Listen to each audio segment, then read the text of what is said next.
Welcome back to உங்கள் Vino channel. இன்றைக்கி என்ன பார்க்க போகிறோம் அப்படின்னா, அங்கன்வாடிக்கான வேலைவாய்ப்பு வந்துருச்சு நோட்டிஃபிகேஷன் பார்த்தோம். ஆனால் அப்ளிகேஷன் எப்படி பண்ணணும், ஆன்லைன்லையா ஆஃப்லைன்லையா, அப்ளிகேஷன் எப்படி டவுன்லோட் பண்ணுறது அப்படின்ற எல்லாம் கேட்டுகிட்டே இருந்தீங்க. ஸோ அதுக்கு தான் நம்ம அப்ளிகேஷன் ஃபார்ம் விண்ணப்ப படிவம் வந்தாச்சு.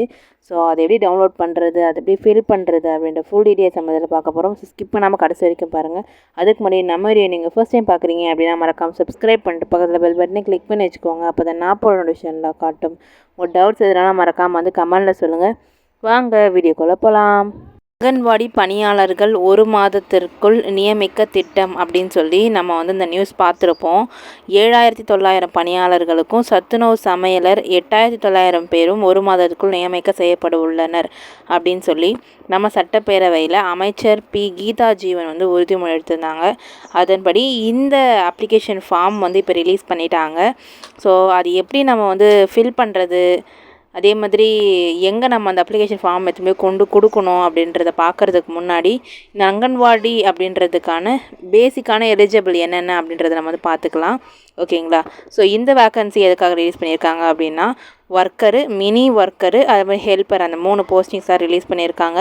ஸ்டார்ட் டேட் பார்த்திங்க அப்படின்னா 7ஆம் தேதியிலேருந்து இது ஸ்டார்ட் ஆகிருக்கு. லாஸ்ட் டேட் பார்த்திங்க அப்படின்னா 23ஆம் தேதி, இந்த மாதம் 23ஓட முடியுது. ஸோ அதுக்குள்ளே சீக்கிரம் எல்லாம் அப்ளை பண்ணிக்கோங்க. குவாலிஃபிகேஷன் பொறுத்த வரைக்கும் 10th 12th பாஸ் இருக்கணும் அப்படின்றது சொல்லியிருக்காங்க. சேலரி பொறுத்த வரைக்கும் 7700 ரூபாய் மாதத்திற்கு அப்படின்ற மாதிரி சொல்லியிருக்காங்க. இந்த ஜாப் லொக்கேஷன் எங்கே இருக்கும் அப்படின்னா, ஓவரால் தமிழ்நாட்டில் இருக்கும். ஒரு மாவட்டம் வாரியாக இந்த ஜாபுக்கு நியமிச்சுட்டு வந்துட்டு இருக்காங்க. போஸ்டிங்கில் எவ்வளோ வேக்கன்சி அப்படின்றத ஃபஸ்ட்டு நம்ம பார்த்துடலாம். ஒர்க்கர் அப்படின்றது பொறுத்த வரைக்கும் அங்கன்வாடி ஒர்க்கரில் நம்பர் ஆஃப் போஸ்ட் 3886 ரிலீஸ் பண்ணியிருக்காங்க. மினி அங்கன்வாடி ஒர்க்கரை பொறுத்த வரைக்கும் 305 வேக்கன்சிஸ் ரிலீஸ் பண்ணியிருக்காங்க. ஹெல்ப்பரை பொறுத்த வரைக்கும் 3592 வேக்கன்சி ரிலீஸ் பண்ணியிருக்காங்க. அதேமாதிரி குவாலிஃபிகேஷன் பொறுத்த வரைக்கும் அங்கன்வாடி ஒர்க்கர் 12th பாஸ் ஆகிருந்தால் போதும் அப்படின்ற மாதிரி கொடுத்துருக்காங்க. மினி அங்கன்வாடி ஒர்க்கருக்கும் சேம் 12th பாஸ் ஆகிருந்தால் போதும் அப்படின்னு சொல்லியிருக்காங்க. அங்கன்வாடி ஹெல்ப்பரை பொறுத்த வரைக்கும் 10th பாஸ் ஆகிருக்கணும் அப்படின்றது சொல்லியிருக்காங்க. ஸோ பேசிக்காக எல்லாத்துக்குமான குவாலிஃபிகேஷன் பார்த்தோம் அப்படின்னா 10th 12th அப்படின்றதையும் சொல்லியிருக்காங்க. ஸோ நெக்ஸ்ட் என்ன அப்படின்னா, சேலரி டீட்டெயில்ஸ். ஓகேங்களா? பேசிக் பே ஸ்கேலை பொறுத்த வரைக்கும் 7700 அதிலேருந்து அப் டு அது வரைக்கும் கொடுக்குறாங்க அப்படின்ற மாதிரி சொல்லியிருக்காங்க. அங்கன்வாடி ஒர்க்கருக்கு செப்பரேட்டான பே ஸ்கேல் கொடுத்துருக்காங்க. மினி அங்கன்வாடி ஒர்க்கருக்கும் தனியாக கொடுத்துருக்காங்க. அங்கன்வாடி ஹெல்ப்பருக்கும் தனியாக கொடுத்துருக்காங்க. அதை பார்த்து நீங்கள் செக் பண்ணிக்கோங்க. ஓகேவா? ஸோ இது எப்படி இப்போ அப்ளை பண்ணுறது? அஃபிஷியல் வெப்சைட் என்ன அப்படின்னா, icds.tn.gov.in அப்படின்னு இந்த அஃபிஷியல் வெப்சைட். இதில் தான் நம்மளோட அங்கன்வாடி, சத்துணவு, அது மாதிரியான குழந்தைங்க சம்மந்தப்பட்ட எல்லா அஃபிஷியல் சைட்டும் இந்த ஒரு வெப்சைட்டில் தான் அடங்கும். ஸோ இதான் இன்டகிரேட்டட் சைல்டு டெவலப்மெண்ட் சீரீஸ் அப்படின்னு சொல்லியிருக்காங்க. So ICDS Tamil Nadu. ஸோ இந்த வெப்சைட் நீங்கள் என்ன பண்ணணும், கூகுளில் போய் டைப் பண்ணிங்க அப்படின்னா இந்தமாதிரி ஃபர்ஸ்ட்லேயே நமக்கு ஷோ ஆகும். ஸோ அந்த ஃபர்ஸ்ட்டில் இருக்க அந்த இன்டகிரேட்டட் சைல்டு டெவலப்மெண்ட் சர்வீசஸ் அதை நம்ம கிளிக் பண்ணுறோம். அதை கிளிக் பண்ணிவிட்டு அதில் போனோம் அப்படின்னா அதில் கெரியர்ஸில் அங்கன்வாடி அப்படின்னு சொல்லி நம்ம கொடுத்துருப்பாங்க. ஸோ இதுதான் அங்கன்வாடியில் இருக்க ஒர்க் பண்ணுறதுக்கான எல்லா டீட்டெயில்ஸும், ஒர்க் பண்ணுறதும் சரி, அதில் இருக்க டீட்டெயில்ஸ் என்ன, அந்த குழந்தைங்க எப்படி பார்த்துக்கிறாங்க அப்படின்ற எல்லா டீட்டெயில்ஸும் அதில் கொடுத்துருப்பாங்க. ஸோ அதில் கெரியர்ஸில் போனீங்க அப்படின்னா ஒருங்கிணைந்த குழந்தை வளர்ச்சி பணிகள் அப்படின்னு சொல்லி 7783 அங்கன்வாடி ஊழியர்களில் நேரடி பணி நியமனத்தில் ஏப்ரல் மாதத்தில் விண்ணப்பங்கள் வரவேற்கப்படுகின்றன. தமிழ்நாடு அரசாணை வெளியீடு அப்படின்னு சொல்லி நம்ம கொடுத்துட்டாங்க. ஸோ இதுதான் நம்மளோட அப்ளிகேஷன் ஃபார்ம் டவுன்லோட் பண்ணுற அந்த வெப்சைட். ஓகேங்களா? இதில் அங்கன்வாடி ஒர்க்கருக்கு அப்ளிகேஷன் தனியாக இருக்குது, அங்கன்வாடி ஹெல்ப்பருக்கு தனியாக இருக்குது, மினி அங்கன்வாடி ஒர்க்கர் அப்ளிகேஷனுக்கும் தனியாக இருக்குது. இதெல்லாம் செப்பரேட்டாக கொடுத்துருக்காங்க. ஸோ இதில் பார்த்தீங்க அப்படின்னா CDPO அட்ரஸ் அப்படின்னு இருக்கும். CDPO அட்ரஸ் அப்படின்னா இந்த சைல்டு டெவலப்மெண்ட் ஆஃபீஸ் இருக்கும் பார்த்தீங்களா? ஸோ அந்த ஆஃபீஸ்க்கான அட்ரஸ் டிஸ்ட்ரிக்ட் வைஸ் நம்மளுக்கு இதில் கொடுத்துருக்காங்க. ஸோ நம்ம இந்த அப்ளிகேஷனை ஃபில் பண்ணி அந்த ஆஃபீஸில் போய் நம்ம கொடுக்குற மாதிரி இருக்கணும். ஸோ கொடுத்தோம் அப்படின்னா நம்ம லிஸ்ட் பிரகாரம் நம்ம செக் பண்ணி நம்ம அந்த போஸ்டிங்ஸ்க்கு ஓகே அப்படின்ற மாதிரி அவங்க சொல்லுவாங்க. ஸோ நீங்கள் அப்ளிகேஷன் ஃபார்மை டவுன்லோட் பண்ணுறதுக்கு முன்னாடி உங்களோட CDPO அட்ரஸ் உங்களோட டிஸ்ட்ரிக்டில் எங்கெங்கே இருக்குது அப்படின்றத ஃபஸ்ட் செக் பண்ணிக்கோங்க. ஸோ அந்த பிடிஎஃபாக அந்த சைட்லேயே வந்து கொடுத்துருக்காங்க. ஒருவேளை இந்த பிடிஎஃப் உங்களுக்கு வேணும் அப்படின்னா கமெண்ட் பண்ணுங்கள். அந்த பிடிஎஃபோட லிங்க்கை நான் வந்து உங்களுக்கு சென்ட் பண்ணுறேன். ஸோ அதில் உங்கள் அந்த அட்ரஸ் செக் பண்ணிவிட்டு அதுக்கப்புறமா நீங்கள் என்ன பண்ணுங்கள், அப்ளிகேஷன் ஃபார்மை டவுன்லோட் பண்ணிக்கலாம்.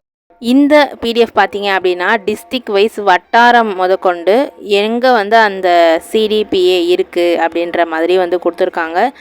ஸோ உங்களோட டிஸ்ட்ரிக்டில் உங்களோட வட்டாரமில் எங்கே இருக்குது அப்படின்றத ஃபஸ்ட் செக் பண்ணிக்கோங்க. ஏன்னா ரொம்ப லாங்காக சில பேருக்கு இருக்கலாம், சில பேருக்கு வந்து நியர்பைலும் இருக்கலாம். ஸோ அதை ஃபுல்லாக செக் பண்ணிவிட்டு ஃபுல்லாக ரெடி பண்ணிவிட்டு சரி இன்றைக்கி வந்து நம்ம போகிறோம், இதை நம்ம ஃபார்ம் ஃபில் பண்ணி கண்டிப்பாக கொடுத்துட்டு வரோம் அப்படின்றத நீங்கள் வந்து முன்னாடி ப்ரிப்பேர் ஆகிட்டீங்க அப்படின்னா கண்டிப்பாக நீங்கள் போய் கொடுத்துட்டு வந்துடலாம். ஏன்னா நீங்கள் ஒருவேளை இந்த நோட்டிஃபிகேஷனில் ஒரு லைன் வந்து நம்மளுக்கு கொடுத்துருக்காங்க. என்ன அப்படின்னா, ஒருவேளை நீங்கள் கொரியர் பண்ணி அந்த கொரியரில் ஏதாவது டிலே ஆச்சு அப்படின்னா அது வந்து அவங்க சைடில் வந்து பொறுப்பு இல்லை அப்படின்ற மாதிரி சொல்லியிருக்காங்க. ஸோ மோஸ்ட்டாக நீங்கள் வந்து இது டேரெக்டாக எடுத்துகிட்டு போய் கொடுக்குற மாதிரியே பார்த்துக்கோங்க. நீங்கள் கொரியர்லேயோ இல்லை வேறு ஏதாவது யூஸ் பண்ணி நீங்கள் அந்த ஆஃபீஸ்க்கு சென்ட் பண்ணுறீங்க அப்படின்னா அது போய் கண்டிப்பாக அந்த டேட்குள்ளே அந்த டைமுக்குள்ளே அது அங்கே சேருமா, இல்லை ஒருவேளை அது மிடில் எதாவது ஆகுமா அப்படின்னு நம்மளுக்கு தெரியாதுல்ல. ஸோ நீங்கள் மோஸ்ட்டாக என்ன பண்ணுங்கள் அப்படின்னா உங்கள் நியர்பையில் எங்கே இருக்குது அப்படின்றத பார்த்துட்டு உங்கள் அட்ரஸில் உங்கள் நியர்பையில் எங்கே இந்த ஃபார்ம் வருமோ செக் பண்ணிவிட்டு அதுக்கப்புறம் நீங்கள் வந்து நேரடியாக கொடுக்க ட்ரை பண்ணுங்கள். ஓகேங்களா? ஸோ இதுதான். ஓகே, இப்போ வந்து நம்ம அப்ளிகேஷனை வந்து டவுன்லோட் பண்ணிக்கலாம். ஸோ அப்ளிகேஷன் எப்படி ஃபில் பண்ணுறது அப்படின்னு பார்க்குறதுக்கு முன்னாடி அதில் கொடுத்த நிபந்தனைகள் என்னென்ன குவாலிஃபிகேஷன் நம்மளுக்கு இருக்கணும் அப்படின்ற டபுள் செக் பண்ணிக்கலாம். அங்கன்வாடி ஒர்க்கருக்கும் மினி அங்கன்வாடி ஒர்க்கருக்கும் சேம் ஒரே நிபந்தனை கொடுத்துருக்காங்க. அண்ட் அங்கன்வாடி ஹெல்ப்பருக்கு மட்டும் கொஞ்சம் டிஃப்ரெண்ட்டாக கொடுத்துருக்காங்க. ஏன் அப்படின்னா குவாலிஃபிகேஷன் பொறுத்த வரைக்கும் மினி அங்கன்வாடி ஒர்க்கரும் 12th படிச்சிருந்தா போதும். ஆனால் அங்கன்வாடி ஹெல்ப்பர் வந்து 10th படிச்சிருந்தா போதும்னு சொல்லியிருக்காங்க. ஸோ அதுக்காக இந்த நிபந்தனைகள் கொஞ்சம் சேஞ்ச் ஆகுது, அதை மட்டும் பார்த்துக்கலாம். பாயிண்ட் என்ன அப்படின்னா 12ஆம் வகுப்பு தேர்ச்சி பெற்றிருக்க வேண்டும். சான்றிதழ் வந்து சுய சான்றொப்பமிட்ட நகலுடன் சமர்ப்பிக்க வேண்டும். அதாவது அந்த கொடுக்குறோம்ல சர்டிஃபிகேட் அதில் நம்ம சைன் போட்டு நம்ம வந்து இந்த ஜெராக்ஸ் கொடுக்குற மாதிரி இருக்கணும் அப்படின்ற மாதிரி சொல்லியிருக்காங்க. சரளமாக தமிழ் எழுத படிக்க தெரிஞ்சிருக்கணும் அப்படின்றத சொல்லியிருக்காங்க. நேர்காணலுக்கு வரும்பொழுது போக்குவரத்து செலவினம் வந்து வழங்கப்பட மாட்டாது அப்படின்றத சொல்லியிருக்காங்க. விண்ணப்பதாரர் அறிவிப்பு நாளின்படி வயது வந்து 25லிருந்து 35க்குள்ளே இருக்கணும் அப்படின்றது சொல்லியிருக்காங்க. விதவை ஆதரவற்ற பெண்கள் SC ST பிரிவினருக்கு வந்து 5 வயது தளர்வு தராங்க. அதாவது 35 வயசுனா 5 வயசு எக்ஸ்ட்ரா 40 வயசு வரைக்கும் நீங்கள் அப்ளை பண்ணலாம்.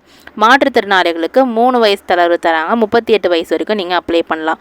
ஆதரவற்ற பெண், கணவரால் கைவிடப்பட்டவர், மாற்றுத்திறனாளி குழந்தைகளுடைய பெண், மாற்றுத்திறனாளி கணவனுடைய குடும்ப தலைவி, விண்ணப்பதாரரின் குழந்தைகளோ அல்லது கணவனோ விபத்து நாள்பட்ட நோயினால் பாதிக்கப்படைந்து படுக்கையில் உள்ளவர்கள், 2 குழந்தைகளுடைய 35 வயதுடைய விதவை, குறைந்தது 2 பெண் குழந்தைகள் உள்ள பெண் போன்ற சிறப்பினருக்கு உரிய வகையில் சான்றிதழ் சுய சார்பொப்பமிட்ட நகலுடன் சமர்ப்பிக்க வேண்டும். இதெல்லாம் இருக்கிறவங்க கண்டிப்பாக சர்டிஃபிகேட் வச்சு அதில் நம்மளோட கையெழுத்து போட்டு கொடுக்குற மாதிரி இருக்கும் அப்படின்றது சொல்லியிருக்காங்க. நெக்ஸ்ட்டாக பார்த்தீங்க அப்படின்னா ஆதார், குடும்ப அட்டை, வாக்காளர் அட்டை, ஜாதி சான்றிதழ், ஆதரவற்ற பெண் எனில் தாய் தந்தை இறப்பு சான்று ஆகியவை சுய சார்பொப்பமிட்ட நகலுடன் சமர்ப்பிக்க வேண்டும். இதெல்லாம் இருக்கீங்கன்னா என்னென்ன டாக்குமெண்ட்ஸ் கொடுக்கணும் அப்படின்றத கொடுத்துருக்காங்க. விண்ணப்பதாரர் குள்ள தன்மையுடையவர், டிராஃபிசம், தொழுநோயில் குணமடைந்தவர், 40% அதாவது Appar Lim with intact sensory and motor components, அமில வீச்சால் பாதிக்கப்பட்டவர், ஆசிட் அட்டாக் விக்டிம், சான்றிதழ் ஆகியவை இதெல்லாம் இருக்காங்க அப்படின்னா அவங்க சர்டிஃபிகேட்டை வந்து அந்த சுய சர்டிஃபிகேட்டில் சைன் போட்டு கொடுக்குற மாதிரி இருக்கும் அப்படின்ற மாதிரி சொல்லியிருக்காங்க. இந்த பாயிண்ட் மெயினாக பார்க்க வேண்டியது, விண்ணப்பங்களை தபால் அல்லது அஞ்சல் மூலம் வட்டார திட்ட அலுவலகத்திற்கு அனுப்பும்போது ஏற்பாடும் காலதாமதங்களுக்கு துறை பொறுப்பாகாது அப்படின்றத சொல்லியிருக்காங்க. ஸோ இதான் மெயினாக சொன்னது. நீங்களே டேரெக்டாகவே கொடுக்குற மாதிரி பார்த்துக்கோங்க. ஓகேங்களா?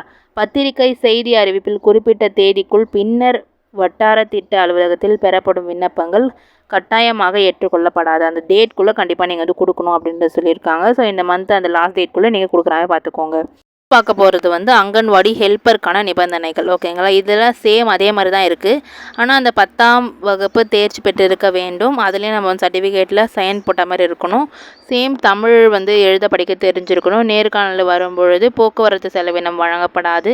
விண்ணப்பதாரர் அறிவிப்பின்படி அந்த 20 வயசுலேருந்து 40 வயசு வரைக்கும் இருக்கணும். அது வந்து வேறு ஏஜ் டிஃப்ரென்ஸ் கொடுத்துருக்காங்க. இந்த ஹெல்ப்பரை பொறுத்த வரைக்கும் 20லேருந்து 40 வயசுக்குள்ளே இருக்க வேணும் அப்படின்ற சொல்லியிருக்காங்க. விதவை மாதிரி ஆதரவற்ற பெண்கள், எஸ்சி, எஸ்டி எல்லாம் வந்து 5 வயசு தளர்வு தராங்க. அதாவது 45 வயசு வரைக்கும் நீங்கள் அப்ளை பண்ணலாம். மாற்றுத்திறனாளி பொறுத்த வரைக்கும் 3 வயசு தராங்க அப்படின்றது சொல்லியிருக்காங்க. மற்ற எல்லாமே வந்து சேம் அந்த anganwadi worker, anganwadi mini worker எல்லாருக்கும் என்ன இருக்கோ அதே தான் வந்து கொடுத்துருக்காங்க. ஸோ அதெல்லாம் கூட கரெக்டாக பார்த்துக்கோங்க. ஏஜ் டிஃப்ரென்ஸ் வந்து பார்த்துக்கோங்க. ஹெல்ப்பருக்கும் அங்கன்வாடி ஒர்க்கர், மினி அங்கன்வாடி ஒர்க்கருக்கும் அதே மாதிரி எஜுகேஷன் குவாலிஃபிகேஷன் என்ன சொல்லியிருக்காங்களோ அதையும் வந்து கரெக்டாக பார்த்துக்கோங்க. ஸோ இதான் வந்து பேசிக். ஓகே, இப்போ வந்து எப்படி நம்ம அந்த அப்ளிகேஷன் ஃபார்மை ஃபில் பண்ணுறது அப்படின்றத நம்ம பார்த்துடலாம்.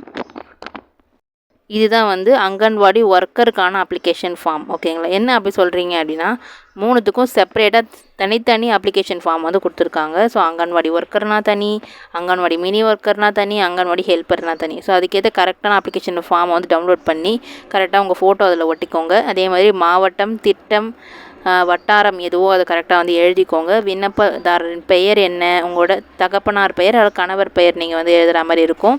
இருப்பிட முகவரி, கைபேசி எண் ரெண்டும் ஒரே ஃபார்மில் எழுதுகிற மாதிரி இருக்கும். அதே மாதிரி ஆதார் எண் வந்து கேட்டிருக்காங்க. இருப்பிடம் என்ன மாநகராட்சி, நகராட்சி வருமோ அதை எழுதிக்கோங்க. ஊராட்சி, கிராமம் பெயர் என்ன அப்படின்றத எழுதிக்கோங்க. குழந்தை மையத்தின் உங்கள் பக்கத்தில் இருக்க குழந்தை மையத்தில் காலி இடத்திற்கான மையத்தோட எண் என்ன அப்படின்றத வந்து கேட்டிருக்காங்க. அதையும் எழுதிட்டு கல்வி தகுதி என்ன, 12th பாஸா இல்லையா, உங்களோட டேட் ஆஃப் பர்த் என்ன, அதே மாதிரி உங்கள் வகுப்பு என்ன கேஸ்ட் நீங்கள் அப்படின்றத கேட்டிருக்காங்க. அதேமாதிரி விண்ணப்பதாரின் இருப்பிட முகவரி சான்று பொறுத்த வரைக்கும், அதாவது ஓட்டர் ஐடி, ஸ்மார்ட் கார்டு அதெல்லாம் வந்து கரெக்டாக எது நீங்கள் கொடுக்க போகிறீங்களோ அதை கிளிக் பண்ணிவிட்டு அந்த ஃபார்மை அந்த நம்பர் வந்து நீங்கள் எழுதாத மாதிரி பார்த்துக்கோங்க. நெக்ஸ்ட்டு எந்த நகராட்சி வந்து அதில் வரும், இதே மாதிரி எல்லாம் பேசிக்கான டீட்டெயில்ஸ் எல்லாமே அதில் வந்து கேட்குறாங்க. ஆம் இல்லை அதான் வந்து பேசிக்காக கொடுக்குற மாதிரி இருக்குது. ஸோ எல்லாமே வந்து கரெக்டாக ஒன்ஸ்க்கு 2 டைம்ஸ் வந்து படிச்சுக்கோங்க. படித்து பார்த்துட்டு அதுக்கப்புறமா நீங்கள் ஆமாம் இல்லையா அப்படின்றத வந்து எடுத்துக்கோங்க. ஸோ மோஸ்ட்லி நீங்கள் பிரிண்ட் எடுக்கிறப்பவே நீங்கள் வந்து 2-3 காப்பியை சேர்த்து எடுத்துக்கோங்க. அப்போ தான் ஒன்று மிஸ்டேக் ஆனாலும் நம்ம அடுத்தது யூஸ் பண்ணிக்கலாம். ஸோ ஃபைனலாக என்ன அப்படின்னா இதுதான் பேசிக்காக கேட்குறது. ஆம் இல்லை, திருமணம் ஆகாதவனின், ஆதரவற்ற பெண்ணா, மாற்றுத்திறனாளியா, என்ன மாற்றுத்திறனாளி அப்படின்றது எல்லாமே கேட்டிருக்காங்க. அதை கொடுத்துட்டு கடைசியாக உங்கள் இடம் என்ன, நாள் எந்த நாளில் நீங்கள் அதை கொடுக்க போகிறீங்க அப்படின்றத கொடுத்துட்டு உங்களோட சைன், விண்ணப்பதாரர் யாரோ அவங்களோட சைன் கொடுத்துடணும். இதில் முக்கியமானது தான் வந்து இதுக்கப்புறம் பார்க்க போகிறோம். குறிப்பு அப்படின்னு சொல்லி நம்மளுக்கு கொடுத்துருக்காங்க. என்ன அப்படின்னா விண்ணப்பதாரர்கள் இருப்பிடத்திற்குட்பட்ட வட்டாரம், ஓகேங்களா, நம்மளுடைய பக்கத்தில் நியர்பையில் இருக்க எந்த ஆஃபீஸ் இருக்கோ அதை சொல்கிறாங்க. ஓகேங்களா, விண்ணப்பதாரர்கள் இருப்பிடத்திற்குட்பட்ட வட்டாரம், ஊரகம், திட்டம்னா நகரம், குழந்தை வளர்ச்சி திட்ட அலுவலகத்தை அணுகி விண்ணப்பிக்கவும் அப்படின்றது சொல்லியிருக்காங்க. ஸோ கரெக்டாக எங்கே வருது அப்படின்றத பார்த்து நீங்கள் வந்து அப்ளை பண்ணிக்கோங்க. லாஸ்ட்டாக இதில் என்ன கொடுத்துருக்குவாங்க அப்படின்னா ஒப்புகை சீட்டு அப்படின்னு சொல்லி இதை நீங்கள் வந்து ஃபில் பண்ணாதீங்க, அங்கே ஆஃபீஸில் அவங்க ஃபில் பண்ணிப்பாங்க. ஓகேங்களா, ஒப்புகை சீட்டு என்ன இருக்கும் அப்படின்னா அங்கன்வாடி பணியாளர் பணிக்கான விண்ணப்பம், உங்கள் பேர் என்பவரிடம் இந்த தேதியில் இந்த குழந்தை வளர்ச்சி திட்ட அலுவலகத்தில் பெறப்பட்டது அப்படின்னு சொல்லி அவங்களே வந்து இதை ஃபில் பண்ணிப்பாங்க. ஃபில் பண்ணிவிட்டு அவங்களோட டேட்டோட அவங்களோட முத்திரையை வந்து அதை அடிப்பாங்க, அடித்து அவங்கக்கிட்ட வாங்கிப்பாங்க. ஓகேங்களா, ஸோ இதுதான் வந்து பேசிக்கு. இந்த ஒப்புகை சீட்டு மட்டும் நீங்கள் பண்ணக்கூடாது, அந்த ஆஃபீஸில் தான் அவங்களே வந்து ஃபில் பண்ணி அவங்க டேட் போட்டு அவங்க சைன் போட்டு அவங்களோட முத்திரை அந்த ஸ்டாம்ப் வந்து அவங்க அடிப்பாங்க. ஸோ அடித்து நீங்கள் கொடுத்துட்டு வந்தீங்க அப்படின்னா அதுக்கான ரிசல்ட்ஸ் வந்து கூடிய விரைவில் உங்களுக்கு வந்து கிடைக்கும். ஸோ இதான் வந்து ஜென்ரலாக அங்கன்வாடி பணியாளர்கள் அப்ளிகேஷன் ஃபார்ம் ஃபில் பண்ணுறது பற்றி ஃபுல் டீட்டெயில்ஸ் நம்ம பார்த்துட்டோம். எல்லோரும் என்ன நினைப்பீங்க அப்படின்னா இந்த அப்ளிகேஷன் ஃபார்ம் டவுன்லோட் பண்ணுறதுக்கான லிங்க் கொடுங்க அப்படின்னு சொல்லி கேட்பீங்க. ஸோ உங்களோட அந்த அஃபிஷியல் சைட்டில் நீங்கள் போனீங்கனாலும் உங்களால் டவுன்லோட் பண்ணிக்க முடியும். ஆர் நீங்கள் எனக்கு வந்து கமெண்ட் பண்ணுங்கள், உங்களுக்கு நான் செப்பரேட்டாக அந்த பிடிஎஃப்பும் வந்து சென்ட் பண்ணுறேன்.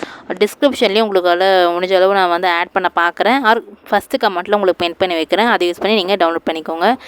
ஸோ அவ்வளோதான். உங்களுக்கும் இது யூஸ்ஃபுல்லாக இருந்தது அப்படின்னு மறக்காமல் லைக் பண்ணிவிட்டு நம்ம சேனலை சப்ஸ்கிரைப் பண்ணாமல் பார்த்துட்டு மறக்காமல் சப்ஸ்கிரைப் பண்ணிக்கோங்க.